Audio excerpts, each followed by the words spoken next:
Hi, welcome to the seventh video of this video series on surviving IIM Ahmedabad.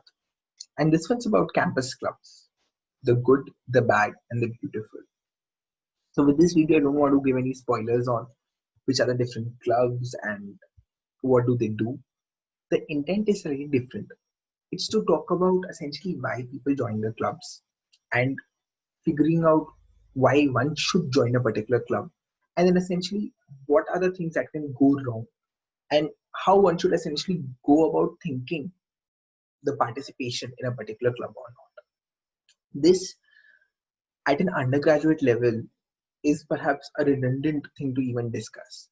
But at a B school level, when time is so crunched, this choice of whether to invest in a particular club or not is critical because it has multiple implications on the amount of time that you have and the kind of relationships that you will have. So that's why I wanted to discuss this aspect also. And as always, before I jump into the meat of the matter, just pause over the next few slides if you haven't had a chance to understand where I'm coming from while making these videos. So yeah, why engage in clubs at all? So largely, I think there are five factors. Uh, and I'll tell you why I've mentioned it in this manner. The first is that a lot of people want to do that by enhancing CV, right? Especially there are some clubs more than the others which get touted as, they will look good on the CV. That's definitely one reason why people do that. And I would say that for certain clubs that ends up becoming the primary reason why people do that. What I would argue alternatively is just getting into a club is not enough. You people or any recruiter will value what value addition you have done, because that is how your work ethics get displayed. Your personality or whatever wants to be checked is reflected more in the work that you do rather than just having a name on your CV. So from a CV enhancements perspective, it's my personal opinion that having random names on your CV of clubs is not like very helpful, because if you don't do work, and typically what will happen is from a summer internship perspective, at least in IIM Ahmedabad, between the club selection and when actually your CVs get frozen for summer internship, there's not enough time for students to have had made meaningful contribution in terms of activities. So what it ends up being is one word. And for people who have really had such stellar backgrounds before, one really has to question if that one word on one extra phrase, one extra line on the CV makes a hell lot of a difference. In some of the career clubs, it can give an indicational, it can give input to the other person about, if you're in a particular career club, hey, it gives a clear indication that the individual is interested in that domain. But that interest also comes out from the fact that, hey, your profile fits that particular bill. You might have done five other activities also in the past which kind of give that indication. So the club might just be a very small thing for many people. So be really sure whether it enhances your CV to the extent that you might feel while applying for the club. The second aspect is learning. That many people want to join the club to learn from the tasks, or just to have a chance to apply the learning that they learn from the different courses, let's say, of how to manage interpersonal groupings. Again, at an undergraduate level, I think there are limited opportunities of working with a lot of people. So your clubs and societies make a lot of sense. But from an interpersonal learning perspective, your B school life has so many other activities, starting with your study groups itself, that interpersonal relationships can be learned in multiple fashions. You don't specifically need a club for that. So do not over index. So the whole point of listing out these factors is I'm trying to show what people think, and that might resonate with some of you. And I'm trying to show why you should not over index on some of these factors, because with so many things happening, and again, none of this is rocket science, but what happens is so many things happening at the same time on campus, and this inherent herd mentality which kicks in and the fear of missing out which happens at that point of time, we're not able to rationalize perfectly. So I'm trying to supply that rationale upfront so that you make a more conscious choice when you are in that situation. That's the interpersonal learning. Tangible, I'm guessing there's still more to it. And definitely people who are applying for fests and all, fundraising could be one tangible skill that you can learn. So I'm not taking that away at all. That depending upon the tasks that you get in a club when you're part of it, there can be significant tangible learning also. But there's a significant caveat to it that you do not have enough time perhaps to get that learning out that clearly, especially if your priorities are, let's say, focusing on acads or focusing on other things. So while there's a potential to learn, you really have to question whether I'm going to put in the amount of time which converts that potential into a reality in terms of my learning. So please be aware of that. This is the second aspect. The third is a relationship. With a club, you meet a bunch of seniors and you meet a bunch of your batchmates. And that's definitely true. You will meet a lot of people. But there are certain questions to be asked there which I'll try to address on the next slide. But for now, I'll say that definitely this is a great reason to be part of the club. Fourth is a stress buster. In one of the earlier videos, I mentioned that at least in IIM Ahmedabad, there's so many different clubs, right, which relate to so many different varied interests of people also.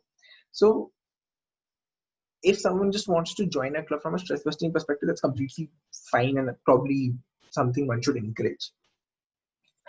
And the fifth is essentially a creationist mindset, that there are people who are interested in a particular domain and they want that their campus should outshine in that particular activity. So they want to join and they want to create something in a particular club. They want to leave a mark. They want that club to become really good. Like on campus, I found certain people to have that zeal for entrepreneurship. There were certain people who had that zeal for dramatics, that I really want the dramatics club to shine this year. So if you have that mindset, that's again one reason to engage in a club, to have that creative spirit and that spirit of go-getting to come out really in that area of interest. And ideally, I would say that it's typically not just one factor, but a cocktail of these 5 reasons which people have for joining one club or the other. Now, of all the 5 factors, personally, I believe the relationship aspect makes the most sense. And then the creationist aspect along and the stress burst aspect along with it. But the first two, not so much for the reasons I've already articulated. But so the good aspect is that you can form really good relationships because it's easier to reach out to someone when you have 400, 450 seniors. How do you reach out to seniors? And the seniors also have 450 juniors. So they also are not able to respond to everyone. So the clubs kind of facilitate that interaction, that a senior knows that, oh, this particular person is in my junior batch and is in the same club as I am. So the accessibility factor becomes easier. But that's just it, right? It's just accessibility. And from my experience, a person in the club might get access to that senior with, let's say, one WhatsApp message. Someone who's not might get the same access with one WhatsApp message plus a reminder. So access can be sorted out even without being part of the club. And the other thing is that sometimes people say that I want to be part of this club because I want to learn from a particular senior. I want to not get to know them better in those club activities. But then the question is that senior really engaged in the club activities to the extent that they will end up knowing you or you will end up knowing them? Just because if you're having that rationale, I think you need to answer this question. And the subsequent question, even if the senior is engaged, do you have the time and do your priorities allow you to be equally engaged? Because if, let's say, the answer to the first one is yes, the senior is engaged, and the second answer is that no, you are not engaged, the problem is that the bad kicks in then. And especially the third aspect here, that if you are not engaged, what will happen is that you will let people down. I would rather have, and this is all coming from my own experience of being in the first year when I wanted to talk to certain seniors and I joined the club and I could not contribute to the club in any meaningful manner, or most clubs in a meaningful manner. And what ended up happening was the people that I wanted should like me, they were rather let down because of me. 2-3 times, and it backfired majorly. So if you are not sure of your priorities, how much time would you be able to give to the club? Then it's perhaps a, figure out your priorities, and if you feel that you cannot engage, then it might just be better, from at least my thinking, to not join that club and engage with that senior outside of the club activity, so that you at least don't let them down. All you have to do is perhaps send them a couple of extra reminders to get their time. So I think the cost of lack of engagement is significant, because it doesn't stop there, right? People will remember. Now I know that at least a few people from my campus, and I hope that's not the case, but I will not be surprised if there are 2 or 3 people in my senior batch who will have an impression that Aditya is someone who promises but might not deliver. And that's so risky to have. So why have it in the first place? Because you don't, these, everyone's going to be someone big in the future. You don't want this baggage to be carried around. So be slightly careful of this if you can be. In terms of other factors, that too many clubs can also be a major problem. One is that, at least in IIM Ahmedabad, the selection itself can take up a significant amount of time.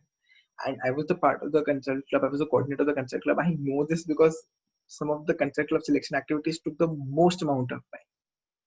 So selection can take significant amount of time, and then later activities, if you decide to be engaged, can also take up too much time, especially in and around your exams, your other commitments. So it can get ugly, and again, if you're not able to fulfill what you have promised, you are going to let people down. So the bad can be pretty bad, to be very honest, because either you compromise on your sleep or you let people down when things get a little ugly, and none of them is a desirable scenario. So be a little more sure. And the last thing about the bad is buying into the myth, which is something which I was trying to talk about when I mentioned about enhancing CV. Sometimes certain correlations are drawn that if you get into this particular club, certain results will follow. I will I know that these are easy to buy in, again, because of the herd, because of, I think we're just open minded when we enter college and we buy into these things. I would strongly urge people to not be. Again, I'll repeat the logic that one or half a line on your CV compared to other 40-50 lines that you already have, it doesn't make that big a difference. So beware of the myths that are constructed around club or in general activities on campus. So with all of this, the bottom line that I have is, don't bite more than you can chew, because impressions are made all the time and for a long time. So just be wary. But having said all of this, I think this situation, if managed well, can also lead to something which is beautiful, which is, if you are able to establish your roles and responsibilities very clearly, so that you know what you're getting into, and you undercommit and over deliver, coupled with, and I'm choosing the words very carefully here, proactive ownership, then essentially this trumps everything. And this is the creationist mindset I was talking about. Undercommit, over deliver, proactively take ownership, do less things but do them to perfection, and take ownership of them, that hey, I have taken this item up, I will do this activity from starting to end perfectly without excuses. Do that, and then I think the club experience becomes beautiful, because then everyone sees you as someone who delivers, and you can end up creating something interesting out of it. So pick something which is new and deliver, and then that's the beautiful aspect of these activities, and then everything works out. Probably will look good on your CV, you will actually learn something, your relationships will be great, and I guess you're creating something, and it leads to, I think, better stress busting also, because when everything's going, when you're stressed with all the different activities, then sometimes your life on campus can feel that it's going out of control. This is one thing that you will feel proud of. So your stress levels also get positively affected because of this. So the beautiful solves essentially all the 5 things in some measure, even if those are not the reasons to get into the club initially for everyone. So I think that's the general points about club. Just keep them in mind while you're doing this, because I just repeat why this was important, because if you do not set this right, your time and your relationship, two critical aspects on your campus life, can be affected negatively. And I would not want that to happen to anyone who's having their B school journey. So that was it. As always, keep revisiting these ideas and share them with others if you feel that they will come in handy for them. And let me know if this has been useful for you. And just take care, best of luck, and stay curious.